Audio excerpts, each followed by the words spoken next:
Welcome to Let Me Fix This. Enjoy the video.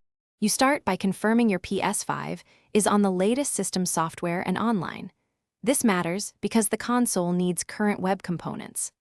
Once done, attach a properly formatted USB drive if you plan to sideload files, and make sure you can navigate to the hidden web browser via a workaround or game-based link.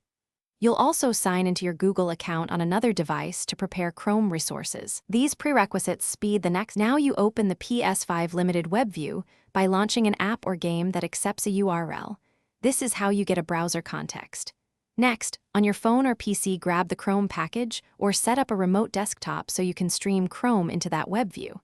Once you have files, copy them to your USB or host them on a local server. Make sure file permissions are compatible. Otherwise, the PS5 won't load external resources.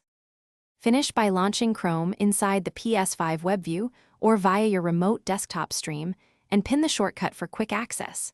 You'll sign into Google to restore bookmarks and test playback or extensions to ensure functionality. Remember, PS5 web contexts limit plugins and some media codecs. If things fail, clear the browser cache, reboot the console, and try hosting the files on a different local server or USB method. That single troubleshooting step, reboot and retry, fixes most